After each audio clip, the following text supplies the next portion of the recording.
Hey there, fellow dreamers and doers. Ever feel like you're stuck in a rut, your motivation MIA, and your goals gathering dust on the shelf? Like you're slogging through life instead of strutting your stuff? Well, you're not alone. We all hit those motivation potholes from time to time. But guess what? It's not a life sentence. It's a wake-up call, a chance to hit the reset button and reignite that fire within. As the ancient Stoics wisely said, the obstacle is the way.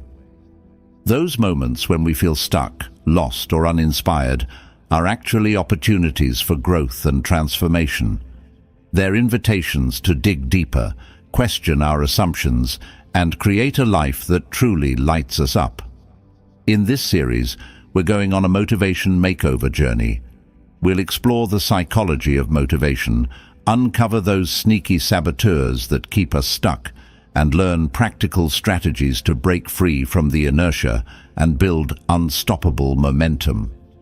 We'll tap into the wisdom of ancient philosophers like Marcus Aurelius and Seneca, who understood that true fulfillment comes from living in alignment with our values and passions.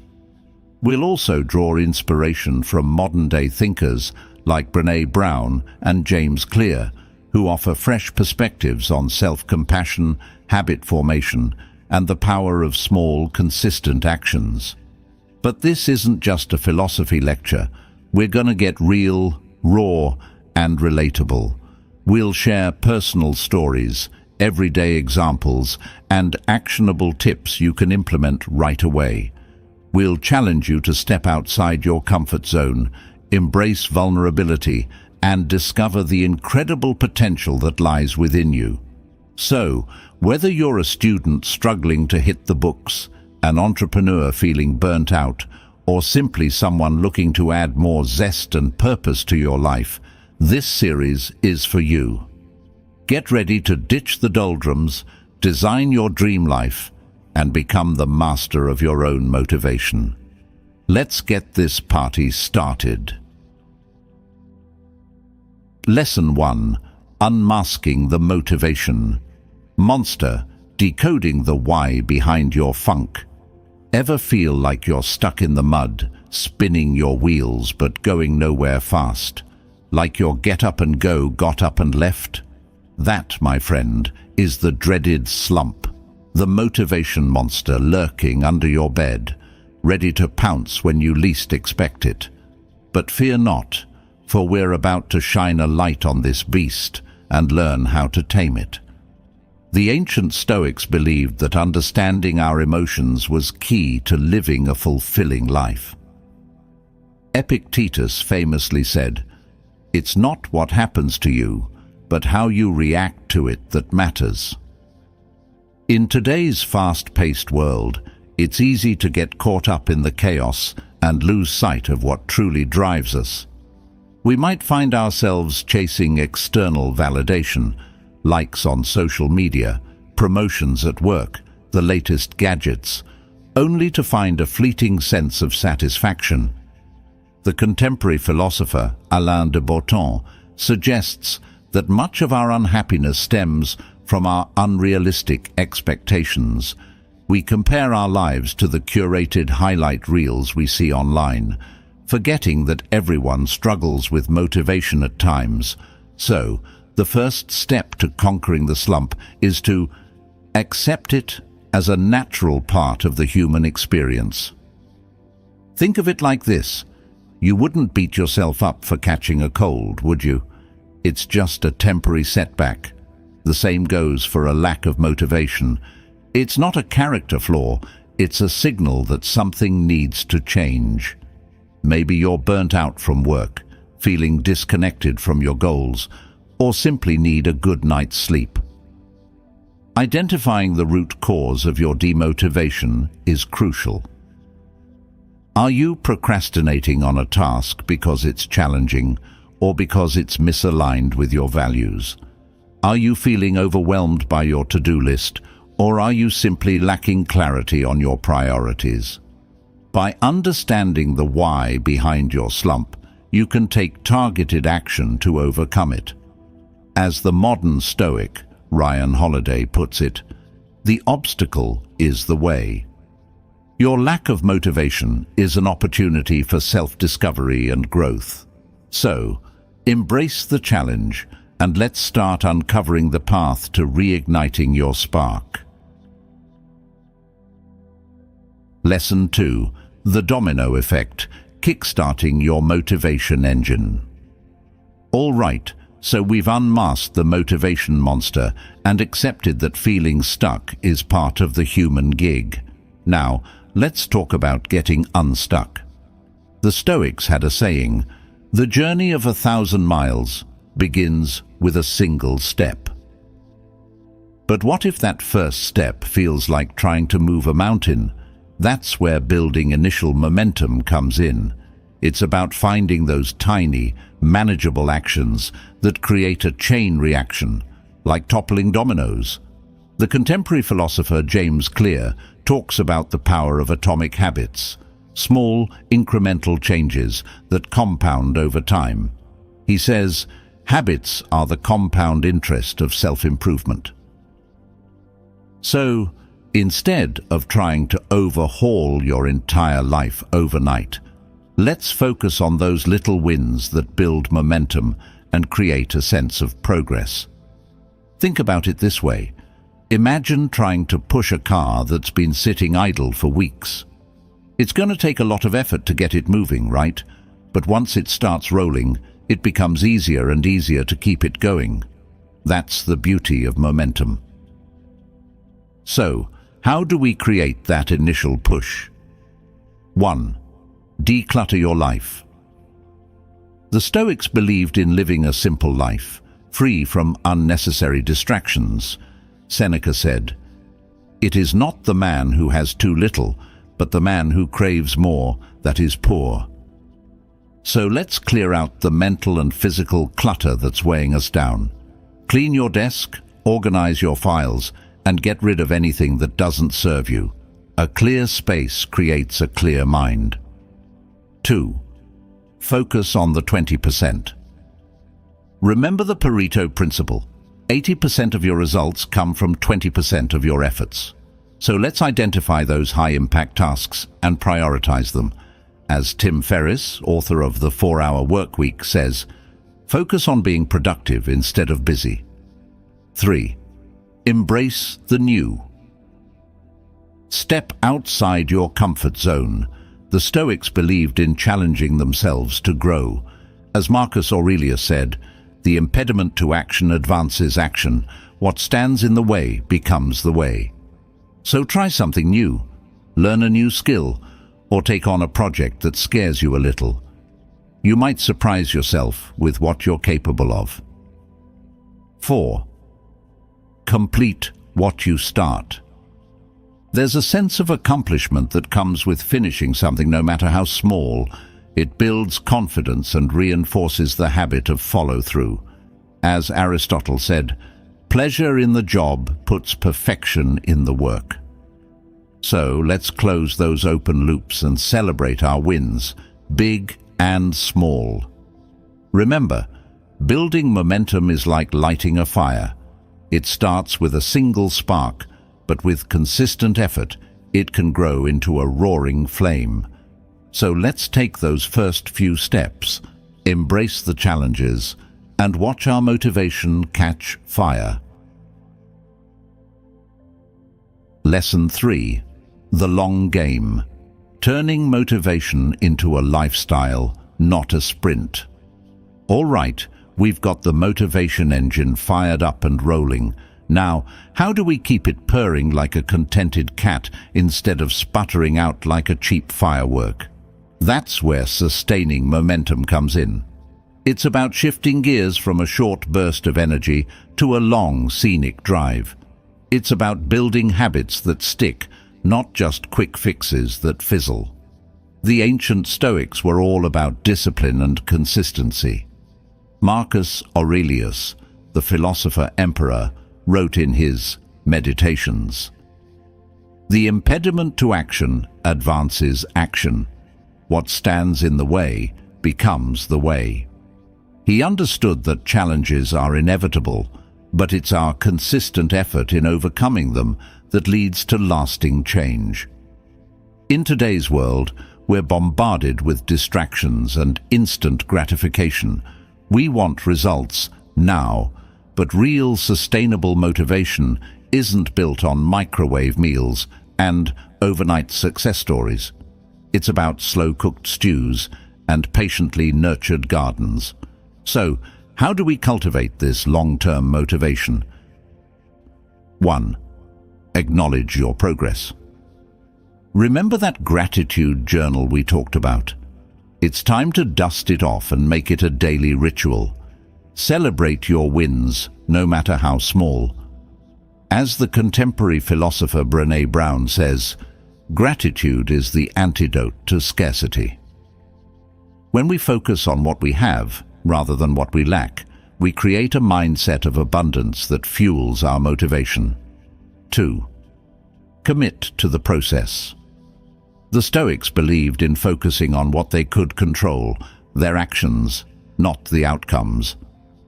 Epictetus said, "First say to yourself what you would be, and then do what you have to do."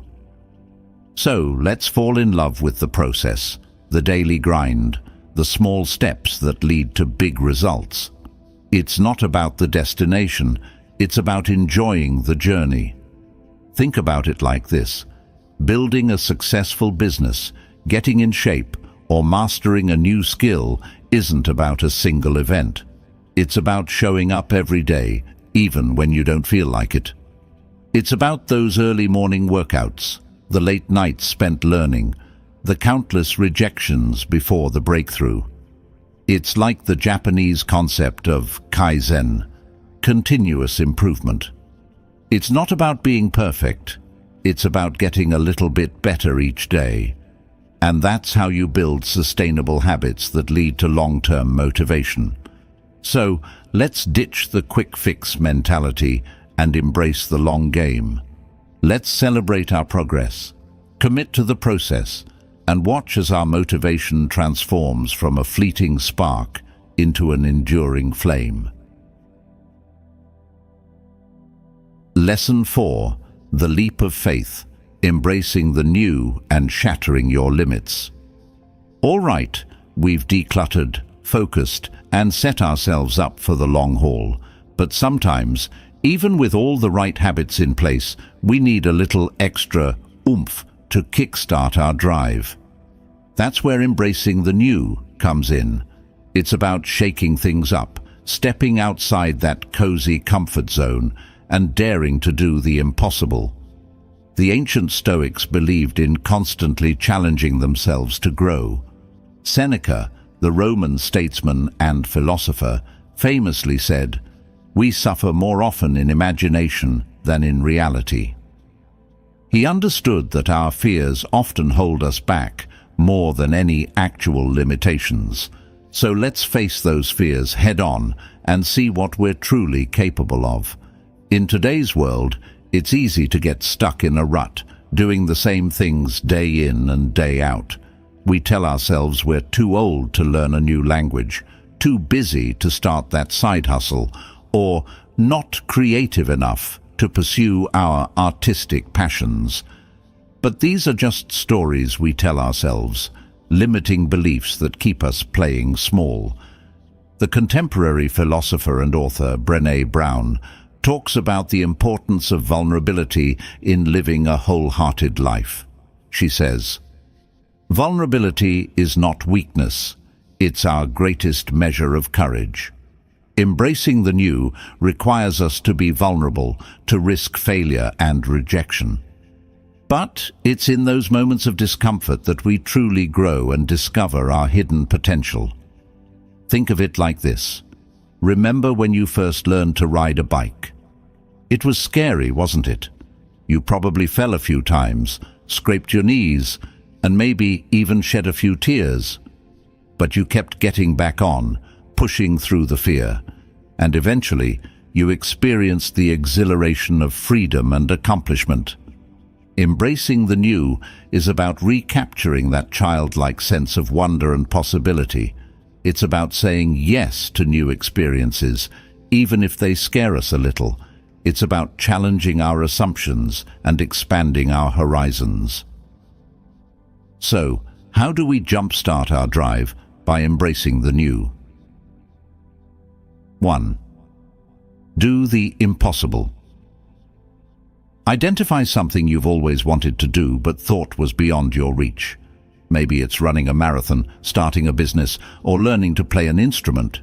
Break it down into smaller, achievable steps and take that first step today.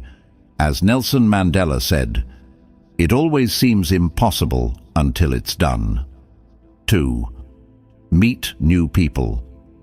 Expand your social circle and connect with people who inspire and challenge you. Join a club, attend a workshop, or strike up a conversation with someone new.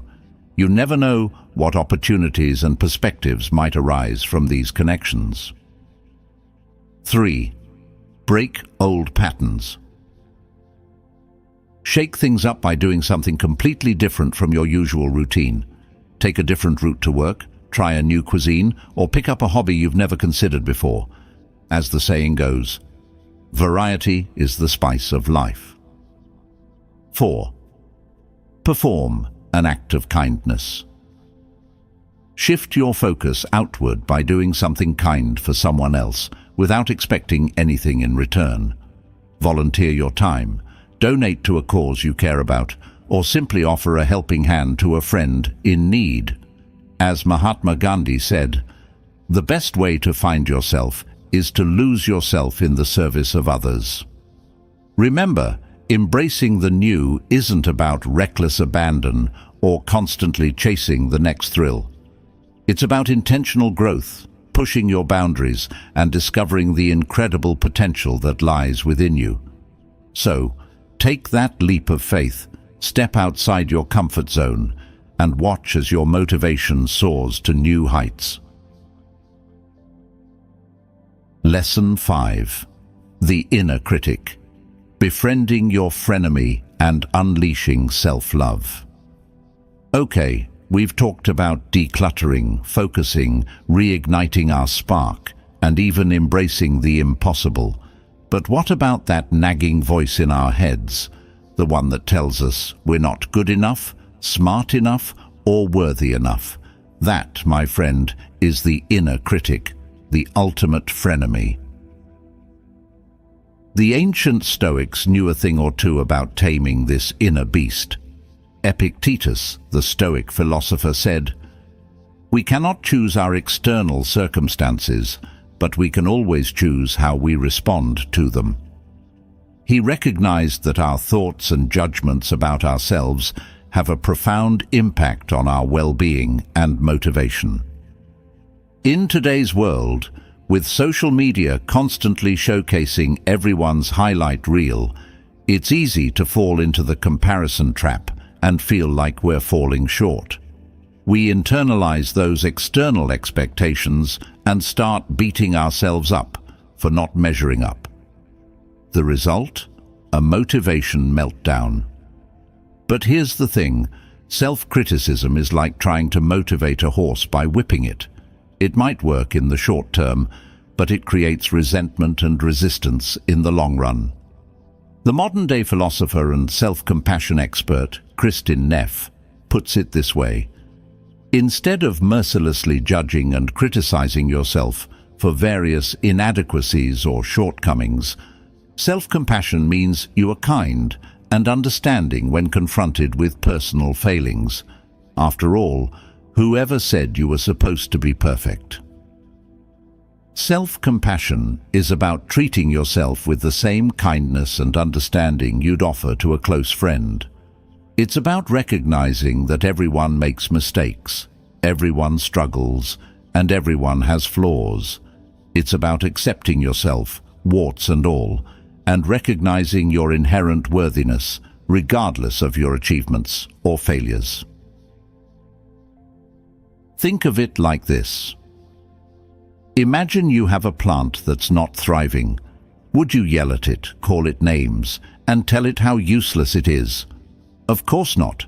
You'd nurture it with water, sunlight, and maybe even a little fertilizer. You'd recognize that it's doing the best it can with the resources it has. The same goes for yourself. When you're feeling down or demotivated, instead of berating yourself, offer yourself words of encouragement and understanding.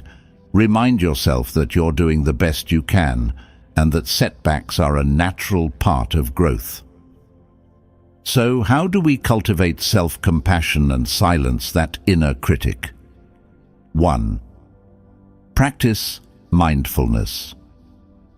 Pay attention to your thoughts and feelings without judgment. Notice when your inner critic starts to rear its ugly head, and gently acknowledge its presence without getting caught up in its negativity. As the mindfulness teacher, John Kabat-Zinn, says, mindfulness means paying attention in a particular way, on purpose, in the present moment, and non-judgmentally. 2. Challenge your inner critic. When your inner critic starts spewing negativity, question its assumptions. Is it really true that you're a failure, or is that just a fear-based thought? As the cognitive behavioral therapist David D. Burns suggests, the first step to changing your negative thoughts is to identify them. 3. Practice self-kindness. Talk to yourself like you'd talk to a loved one.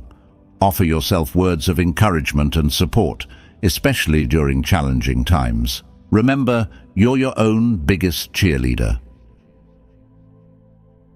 4. Connect with your common humanity. Recognize that everyone struggles with self-doubt and insecurity at times. You're not alone in this. As the Dalai Lama says, if you want others to be happy, practice compassion. If you want to be happy, practice compassion.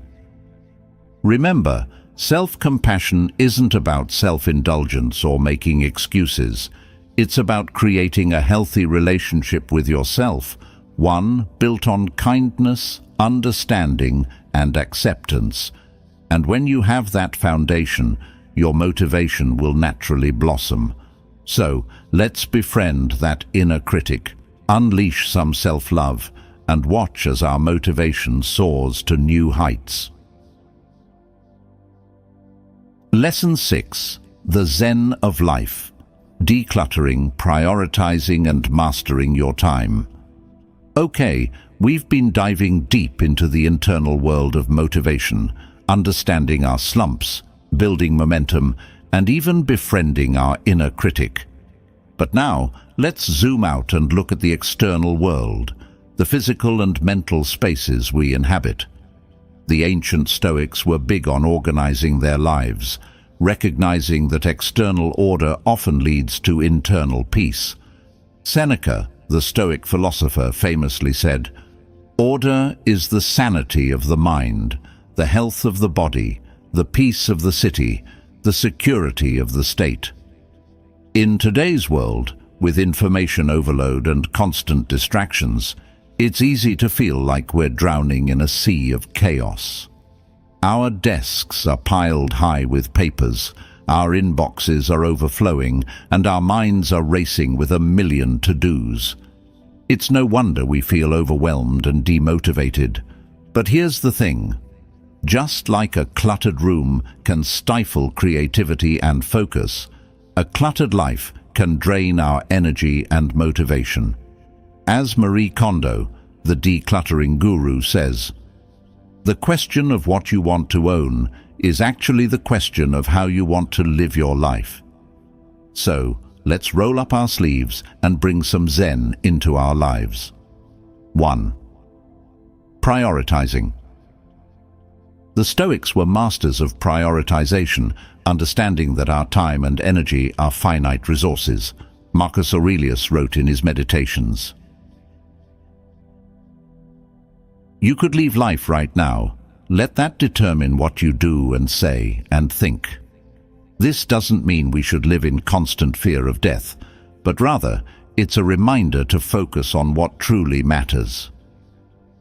So, let's take a page from the Stoic playbook and identify our most important goals and values. What are the things that bring us joy, fulfillment, and a sense of purpose? Once we know what's important, we can start saying no to the things that don't align with our priorities. As Warren Buffett, the legendary investor, said, "The difference between successful people and really successful people is that really successful people say no to almost everything." 2. Time management. Time is our most precious resource, yet we often squander it on distractions and unimportant tasks. The Stoics believed in living intentionally, making the most of every moment. Seneca wrote, "It is not that we have a short time to live, but that we waste a lot of it." So let's take control of our time by creating schedules, setting deadlines, and eliminating time wasters. There are countless time management techniques out there, but the key is to find what works for you and stick to it.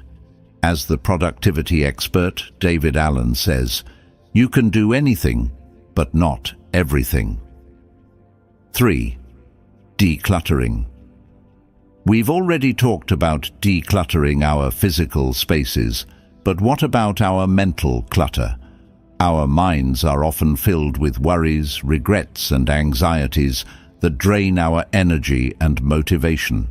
The Stoics practiced mindfulness and meditation to cultivate inner peace and clarity. So, let's take a few minutes each day to quiet our minds and focus on the present moment.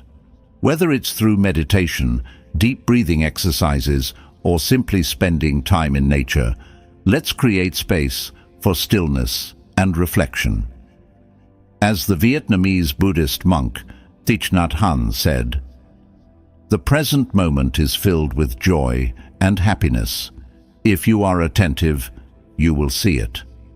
Remember, reorganizing your life isn't about achieving perfection or becoming a productivity machine. It's about creating a sense of order and intentionality that allows you to focus on what truly matters. It's about clearing away the distractions and creating space for the things that bring you joy, fulfillment, and a sense of purpose. So, let's embrace the zen of life and watch as our motivation flourishes in this newfound clarity and peace. Lesson 7. The Spark Within, Reigniting Your Passion and Finding Your Groove. All right, we've decluttered, prioritized, and even started to master our time like a Zen monk. We've befriended our inner critic and given ourselves a much-needed dose of self-compassion. But what if even with all this newfound clarity and order, we still feel like something's missing? Like we're going through the motions, but the spark, the joie de vivre, is nowhere to be found. The ancient Stoics believed that true happiness comes from living in accordance with nature, pursuing activities that align with our deepest values and passions. As Marcus Aurelius put it, "Everything that happens is either endurable or not. If it's endurable, then endure it. If it's not endurable, then stop complaining." The Stoics understood that we have a choice in how we respond to life's challenges, and that true fulfillment comes from embracing our passions and pursuing a life of meaning. In today's world, it's easy to lose sight of our passions amidst the hustle and bustle of daily life. We get caught up in the rat race, chasing external goals and societal expectations, forgetting what truly lights our fire. We might find ourselves stuck in jobs we hate, relationships that drain us, or routines that leave us feeling empty. The contemporary philosopher and author Joseph Campbell famously said, "Follow your bliss, and the universe will open doors where there were only walls." He believed that by pursuing our passions, we tap into a deeper source of energy and motivation that guides us towards a more fulfilling life. So, how do we rediscover that spark, that passion, that makes us feel truly alive. 1. Reconnect with your childhood dreams. Remember those dreams you had as a kid before the world told you to be realistic? What did you love to do? What made your heart sing? Maybe it was drawing, writing, building things, or exploring the great outdoors. Tap into that childlike sense of wonder and possibility, and see if there's a way to incorporate those passions into your life today. As Pablo Picasso said, "Every child is an artist. The problem is how to remain an artist once we grow up." 2. Explore new activities. Step outside your comfort zone and try something completely new. Take a cooking class, learn a new language, or join a sports team. You might discover hidden talents and passions you never knew you had. As the saying goes, you never know what you can do until you try. 3. Reflect on your peak experiences. Think back to those moments in your life when you felt most alive, most engaged, most in the flow. What were you doing? Who were you with? What made those experiences so special? By identifying the common threads in these peak experiences, you can gain valuable insights into what truly makes you tick. As the psychologist Mihaly Csikszentmihalyi, who coined the term flow, said, "The best moments in our lives are not the passive, receptive, relaxing times. The best moments usually occur if a person's body or mind is stretched to its limits in a voluntary effort to accomplish something difficult and worthwhile." 4. Follow your curiosity. Pay attention to those moments when you feel a spark of curiosity. What are you drawn to? What piques your interest? Follow those breadcrumbs, explore those rabbit holes, and see where they lead you. As Albert Einstein said, "I have no special talents. I am only passionately curious." Remember, rediscovering your passion isn't about finding the perfect hobby or career. It's about reconnecting with what makes you feel truly alive, engaged, and fulfilled. It's about finding those activities that make you lose track of time, that challenge you to grow, and that bring you a sense of joy and purpose. So, let's dust off those childhood dreams, explore new horizons, and reignite that spark within. Lesson 8. The Accountability Ace. Sealing the deal with yourself and the universe. All right, we've journeyed through the valleys of demotivation, climbed the mountains of self-compassion, and reignited the flames of passion. We've decluttered our lives, sharpened our focus, and even learned to procrastinate productively. But now it's time to seal the deal. It's time to make a pact with ourselves, a commitment that binds us to our goals and dreams. The ancient Stoics were all about commitment and integrity. They believed that our word is our bond, and that true freedom comes from living in alignment with our values and promises. As Epictetus said, "No man is free who is not master of himself."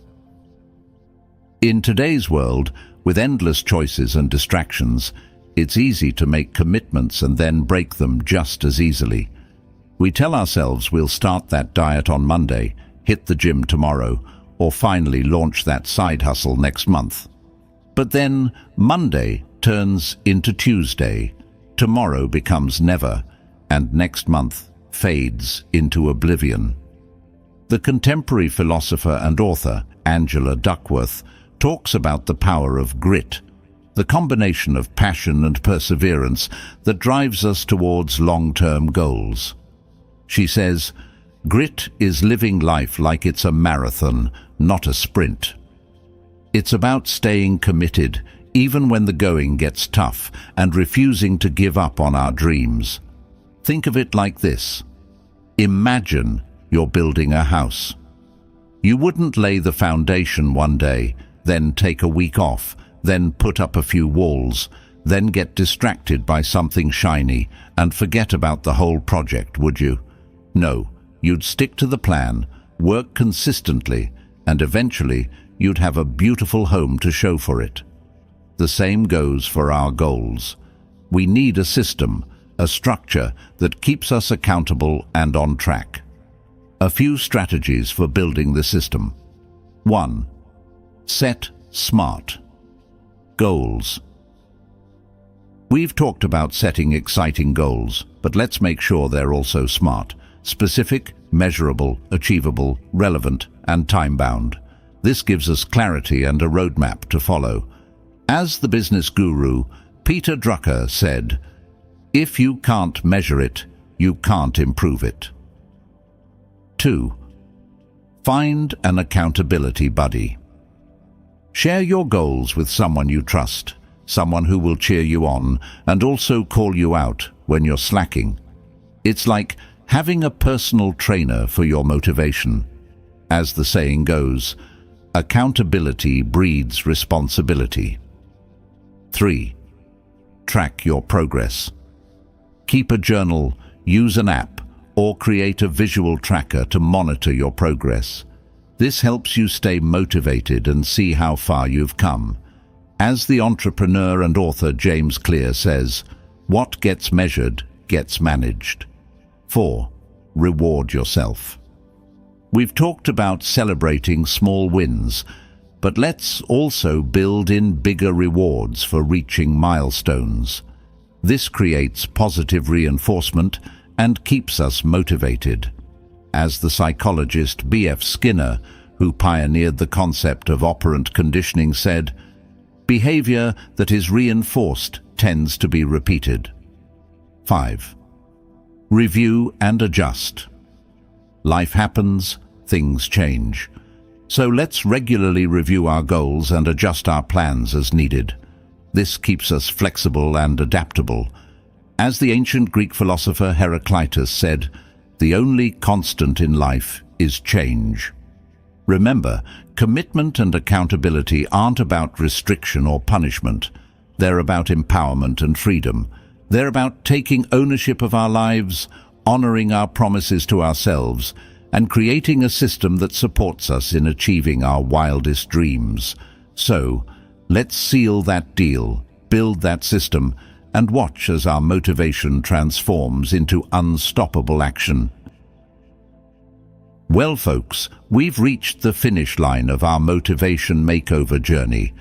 We've explored the nooks and crannies of our minds, decluttered our lives, and rediscovered those passions that make our hearts sing. We've learned to befriend our inner critic, embrace vulnerability, and build a system that keeps us accountable to our dreams. Remember, motivation isn't a one-time event, it's a lifelong dance. It's about those small, consistent actions that build momentum over time. It's about celebrating our wins, learning from our setbacks, and always being kind to ourselves. As the ancient Stoics taught us, the obstacle is the way. Those moments when we feel stuck or uninspired are simply invitations to grow, to evolve, to become the best versions of ourselves. So, keep moving forward, even if it's just one small step at a time. Keep growing, even if it means facing your fears and embracing vulnerability. And most importantly, keep glowing, keep that spark of passion alive, and never give up on your dreams. As the contemporary philosopher and author Elizabeth Gilbert beautifully said, the universe buries strange jewels deep within us all, and then stands back to see if we can find them. So go out there and dig deep, my friends. Uncover those hidden gems, unleash your full potential, and create a life that makes your soul sing. The world is waiting for your unique brilliance. Now, go forth and conquer.